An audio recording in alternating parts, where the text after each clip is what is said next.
Hello friend, welcome to my YouTube channel. आज का video ये है अमेरिकन कांग्रेस के बारे में। संयुक्त राज्य अमेरिका के विधानमंडल को कांग्रेस कहा जाता है। जैसे इंडिया में संसद कहा जाता है, वैसे उनके विधानमंडल को कांग्रेस कहा जाता है। वहाँ की पार्लियामेंट को मतलब कांग्रेस कहा जाता है। अमेरिका की में संघीय शासन प्रणाली प्रचलित है। वहाँ पे क्या है, संघीय शासन प्रणाली प्रचलित है भारत की तरह। वहाँ की सरकार पूरे राष्ट्र से संबंधित मामलों का शासन चलाती है। 50 राज्यों की सरकार अपने अपने राज्य से संबंधित मामलों का शासन चलाती है। संघीय प्रणाली की आवश्यकता के अनुरूप वहाँ संघ के विधानमंडल अर्थात कांग्रेस में दो सदन रखे गए हैं। एक हो गया प्रतिनिधि सभा, हाउस और रिप्रेजेंटेटिव, जैसे भारत में लोकसभा है। दूसरा संपूर्ण राष्ट्र के जनसाधारण का प्रतिनिधित्व करती है। दूसरा हो गया सीनेट, जैसे भारत में राज्यसभा है, का पृथक पृथक राज्यों का प्रतिनिधित्व करती है। प्रतिनिधि सभा को निम्न सदन कहा जाता है और सीनेट को उच्च सदन और दूसरा सदन सेकंड चैम्बर कहा जाता है। प्रतिनिधि सभा के सदस्य को कांग्रेस सदस्य कहा जाता है। सीनेट के सदस्य को सीनेट सदस्य या सीनेटर कहा जाता है। फर्स्ट हो गया प्रतिनिधि सभा। इसमें सदस्य 435 होते हैं। तो ये हो गया अमेरिका का जो संसद है, उसको पार्लियामेंट है, उसे कहते हैं कांग्रेस कहते हैं उसके विधानमंडल को। इसमें दो सदन है, एक हो गया प्रतिनिधि सभा हाउस और रिप्रेजेंटेटिव, दूसरा हो गया सीनेट। प्रतिनिधि सभा भारत की जैसे लोकसभा हो गया, सीनेट हो गया भारत की राज्यसभा की तरह। और फर्स्ट हो गया प्रतिनिधि सभा। इसमें 435 सदस्य होते हैं, जिसे पूरे देश की जनता द्वारा चुने जाते हैं। ये क्या होते हैं जो चुने जाते हैं, पूरे देश की जनता के द्वारा चुने जाते हैं। इनके निर्वाचन क्षेत्र जनसंख्या के आधार पर बनाए जाते हैं अथवा इस सदन में आने वाले प्रतिनिधियों की संख्या वहाँ की जनसंख्या पर निर्भर करता है। प्रतिनिधि सभा के सदस्य 2 साल के लिए 2 वर्ष के लिए चुने जाते हैं। इस अवधि को किसी भी तरह घटाया या बढ़ाया नहीं जा सकता है। प्रतिनिधि सभा के अनुसार प्रतिनिधि सभा का सदस्य उसी क्षेत्र से संबंध होना चाहिए जहाँ से वह चुनाव लड़ता है। प्रतिनिधि सभा के सदस्यों को कुछ विशेषाधिकार प्राप्त होते हैं। तो जो वहाँ पर प्रतिनिधि सभा है, हाउस ऑफ रिप्रेजेंटेटिव, वहाँ वो सदस्य 2 साल के लिए चुने जाते हैं।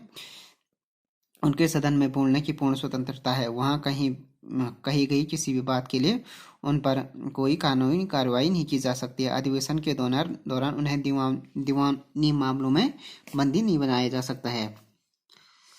प्रतिनिधि सभा का जो अध्यक्ष होते हैं, अपने अध्यक्ष को चुनाव स्वयं करते हैं। उसे दलगत आधार पर चुना जाता है और सभाध्यक्ष स्पीकर बनने पर जाने पर वो अपने दल का सदस्य बना रहता है। दूसरा सदन हो गया सीनेट, जैसे भारत में राज्यसभा है। यूएसए के प्रत्येक राज्य को सीनेट में अपने दो प्रतिनिधि भेजने का अधिकार है, चाहे वो भौगोलिक या जनसंख्या की दृष्टि से कोई भी कितना छोटा या बड़ा क्यों ना हो। तो सीनेट में क्या होता है कि प्रत्येक राज्य से क्या होता है कि 2 मेंबर्स भेजे जाते हैं, उस चाहे कोई राज्य कितना बड़ा या कितना छोटा हो। क्योंकि वहाँ राज्यों की संख्या कितनी है, 50 है, इसलिए सीनेट के सदस्य 100 होते हैं वहाँ। प्रत्येक राज्य के विधानमंडल अपने अपने राज्य का प्रतिनिधित्व करने के लिए सीनियर सदस्यों का चुनाव करते हैं। परंतु 1913 से राज्यों की जनता क्या करती है, इसका प्रत्यक्ष चुनाव करती है। तो पहले क्या होता था कि सीनेट में अपने अपने राज्य के जो प्रतिनिधित्व होते थे विधानमंडल के, तो वो क्या करते थे, चुनाव करते थे सीनियर सदस्यों। परंतु 1913 के बाद क्या हो गया कि राज्यों की जनता इनका प्रत्यक्ष चुनाव करते हैं। भारत में जैसे राज्यसभा में का चुनाव कौन करते हैं, जो विधानमंडल हो गए, जैसे विधानमंडल के सदस्य करते हैं, जैसे विधायक करते हैं, वैसे अमेरिका में भी होता था, वहाँ के विधानमंडल के सदस्य करते थे। परंतु अब क्या हो गया, 1913 के बाद जो राज्य की जनता है वो प्रत्यक्ष रूप से इनका चुनाव करती है सीनियर सदस्यों का। प्रत्येक सीनियर सदस्य 6 वर्ष के लिए चुना जाता है। 2 वर्ष बाद सीनेट 1/3 सदस्य सेवानिवृत्त हो जाते हैं।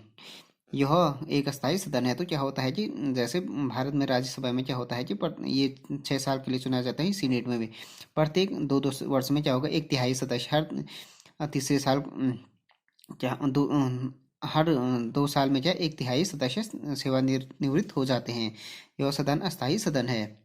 यूएसए का उपराष्ट्रपति सीनेट का क्या होता है, सभापति होता है। अमेरिका के राष्ट्रपति की तरह उपराष्ट्रपति का चुनाव भी क्या करती है, जनसाधारण के द्वारा निर्वाचन गण के माध्यम से 4 वर्ष की नियत अवधि के लिए होता है।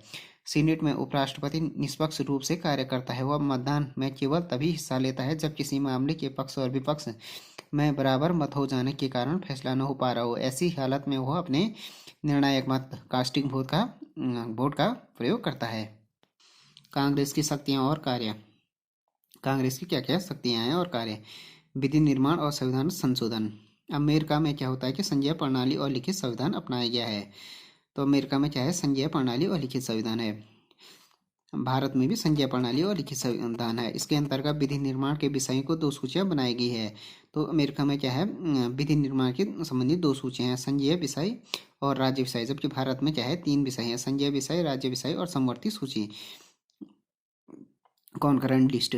जो इस विषय में इनमें से किसी सूची विचार क्षेत्र के नहीं आते हैं उन्हें अवशिष्ट सब्जेक्ट, रेजिडुअल सब्जेक्ट कहा जाता है। जो इनसे इनके विचार क्षेत्र में नहीं आते हैं उन्हें रेजिडुअल या अवशिष्ट विषय कहते हैं। इन विषयों पर कानून बनाने की शक्तियां राज्यों के पास है। तो इस दृष्टि से अमेरिका का जो संघ व्यवस्था है वो भारतीय संघ व्यवस्था से भिन्न है, क्योंकि भारत में अवशिष्ट विषय पर संघ सरकार के अधिकार क्षेत्र में आते हैं। तो जो अवशिष्ट शक्ति विषय हो गए वो संघ सरकार के पास आते हैं। जैसे भारत में अवशिष्ट शक्तियाँ, जैसे पहले इंटरनेट नहीं था तो उस जब कॉन्स्टिट्यूशन बना था, मगर अब आगे है तो जो साइबर लॉज होंगे उन पर किसको भारत में क्या है, संघ सरकार को कानून बनाने का अधिकार है। जबकि वहाँ क्या हो गए, यूएसए में राज्य सरकार बनाएंगे उस पर कानून। दूसरा क्या है कि भारत में एक समवर्ती सूची की व्यवस्था की गई है, परंतु यूएसए में ऐसी कोई व्यवस्था नहीं की गई है। अमेरिका कांग्रेस को केवल संघीय विषयों पर कानून बनाने का पूरा अधिकार है। दूसरा हो गया निहित शक्तियों के सिद्धांत। डॉक्ट्रिन ऑफ इम्प्लाइड पावर के अंतर्गत कांग्रेस तथा राष्ट्रपति की कई ऐसी शक्तियां प्राप्त कर ली हैं जो स्वयं संविधान के अंतर्गत उन्हें व्यक्त रूप से नहीं सौंपी गई है। उदाहरण के लिए संविधान के अंतर्गत कांग्रेस को मुद्रा छापने, ऋण लेने और खर्च करने का अधिकार दिया गया है। इसके आधार पर उन्हें एक निहित शक्ति के रूप में राष्ट्रीय बैंक की स्थापना का अधिकार मिल गया है। उसके बाद हो गए वित्त विधेयक। केवल प्रतिनिधि सभा से ही शुरू किए जा सकते हैं वित्त विधेयक, परंतु उनके लिए सीनेट का अनुमोदन जरूरी होता है।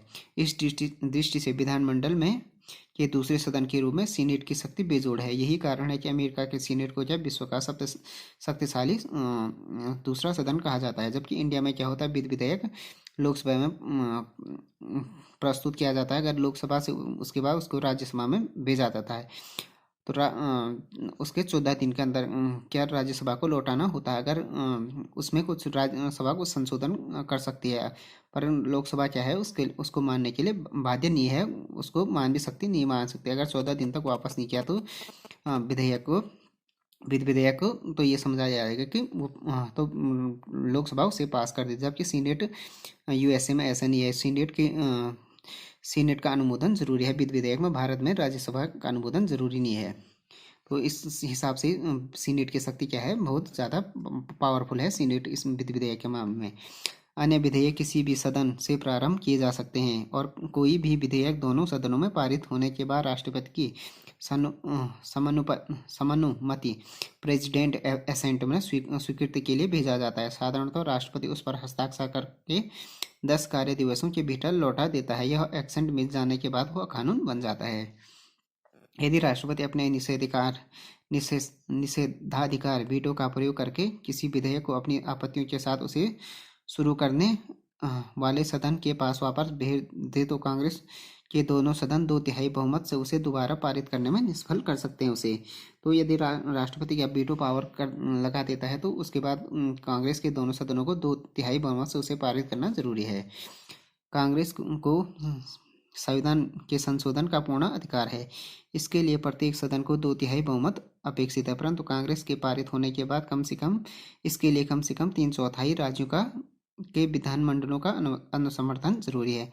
तो संविधान संशोधन का पूर्ण ये है क्या है अधिकार, कॉन्स्टिट्यूशन अमेंडमेंट का पूरा अधिकार कांग्रेस को है। तो इसके लिए क्या होगा, प्रत्येक सदन का 2/3 जो प्रतिनिधि सभा हो गए चाहे सीनेट, उसके 2/3 सदस्य प्लस क्या होंगे, कम से कम 3/4 जो राज्य हैं उनके विधानमंडलों का समर्थन भी जरूरी है। सर्वोच्च न्यायालय साधारणतः कानून की शक्ति बाह्य अल्ट्रा वायरस ठहराकर निरस्त कर सकती है, अर्थात वह यह निर्णय दे सकता है कि कानून बनाना कांग्रेस की शक्ति के बाहर था, परंतु संवैधानिक संशोधन के मामले में सर्वोच्च न्यायालय ऐसा निर्णय नहीं देता है। अब हो गया प्रशासनिक शक्तियाँ। अमेरिका कांग्रेस विभिन्न प्रशासनिक विभागों के बारे में विवरण रिपोर्ट मांग सकता है। यह अपनी जांच समितियां नियुक्त करके प्रशासनिक विभागों की आलोचना कर सकता है। इसके अलावा क्या हो गया कि राष्ट्रपति उस पदों के लिए जैसे मंत्रियों, राजदूतों, न्यायाधीशों, महान्यायवादियों के पद पर जो नियुक्तियां करता है या विदेशों के साथ जो संधियां करता है, उसके लिए सीनेट का अनुसमर्थन जरूरी है। उसके बाद हो गया न्यायिक शक्तियाँ, जो देशद्रोह, भ्रष्टाचार या संविधान के उल्लंघन इत्यादि का आरोप लगाकर क्या कर सकती है ये कांग्रेस राष्ट्रपति, उपराष्ट्रपति, न्यायाधीशों या प्रशासनिक उच्चाधिकारियों पर महाभियोग इम्पीचमेंट चलाना हो तो इसके लिए प्रतिनिधि सभा महाभियोग की धाराएं क्या करती हैं, तैयार करती हैं और सीनेट में मुकदमा चलाया जाता है। प्रतिनिधि सभा में महाभियोग की धाराओं को साधारण बहुमत से पारित किया जाता है। दोष सिद्धि के लिए महाभियोग की प्रत्येक धारा पर सीनेट में उपस्थित तथा मतदान में भाग लेने वाले सदस्यों की 2/3 बहुमत आवश्यक होगा।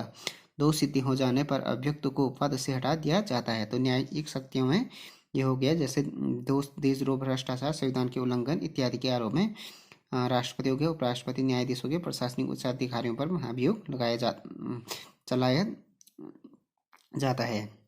तो इसके लिए क्या होगा, प्रतिनिधि सभा महाभियोग की धाराएं तैयार करती है और सीनेट पर मुकदमा चलाया जाता है। 2/3 क्या हो गया बहुमत आवश्यक है, या उपस्थित या मतदान में भाग लेने वाले सदस्यों का 2/3 बहुमत आवश्यक है इनके इम्पीचमेंट के लिए।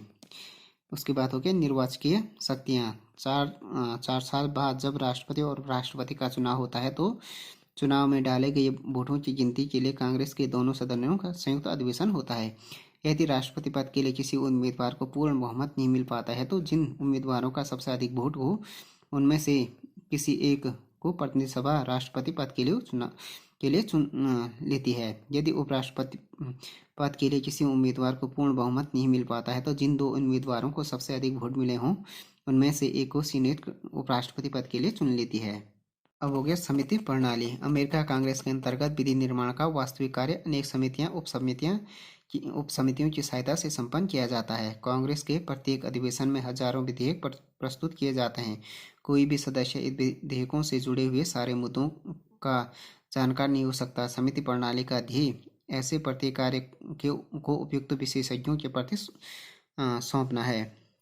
अब हो गया कांग्रेस का समिति को आमतौर पर लघु विधान मंडल की संज्ञा दी जाती है। किसी भी विधेयक को अंतिम रूप देने का अधिकार ऐसी समितियों के हाथ में रहता है। सिद्धांततः किसी समिति के प्रस्ताव को प्रतिनिधि सभा या सीनेट में स्वीकार किया जाता है, परंतु व्यवहारतः ऐसा कम हो पाता है। यदि कोई अस्थायी समिति किसी विधेयक पर अपना प्रतिवेदन प्रस्तुत करने में बहुत देर कर दे तो प्रतिनिधि सभा के बहुमत अर्थात 218 सदस्यों के हस्ताक्षर से इस विधेयक को उस समिति के विचार क्षेत्र से वापस लेने की कार्रवाई की जा सकती है, परंतु अक्सर ऐसा नहीं होता है। पिछली 2 शताब्दियों के दौरान कई तरह की समितियां बनाई गई हैं। मुख्य प्रकार की समितियों का विवरण इस तरह दे सकते हैं। फर्स्ट हो गया अस्थायी समिति। कांग्रेस का प्रत्येक सदस्य अपनी अपनी आवश्यकता के अनुसार अपने अपने नियमों के अंतर्गत अस्थायी महत्व के विषयों पर अस्थायी समितियां बना सकता है। ऐसी समितियां सदन के पूरे कार्यकाल तक चलती है। इसके उदाहरण हो गए विनियोजन समिति, अप्रोप्रिएशन कमेटी, बजट समिति, विदेशी मामलों की समिति, फॉरेन अफेयर्स कमेटी एंड अर्थोपाय समिति इत्यादि। दूसरा हो गया परिवहन समिति। यह समिति साधारणतः किसी विशिष्ट विधायी उद्देश्य की पूर्ति के लिए बनाई जाती है, जैसे कि सार्वजनिक समस्या के अध्ययन और विश्लेषण के लिए इसे निश्चित समय तक अपना प्रतिवेदन प्रस्तुत करना होता है। इसके बाद यह भंग कर दी जाती है। उसके बाद हो गया संयुक्त समिति। इसका गठन तब होता है जब इनके लिए दोनों सदनों के सदस्य रखे जाते हैं। ऐसी समिति अस्थायी या अस्थायी दोनों तरह की हो सकती है। उदाहरण के लिए अर्थव्यवस्था, कराधान, कांग्रेस, पुस्तकालय, छपाई की व्यवस्था आदि इत्यादि के लिए ऐसी समितियां बनाई जा सकती है। उसके बाद हो गया सम्मेलन समिति। यह ऐसी संयुक्त समिति है जो किसी विषय पर दोनों सदनों के निर्णय में एकरूपता लाने के लिए बनाई जाती है।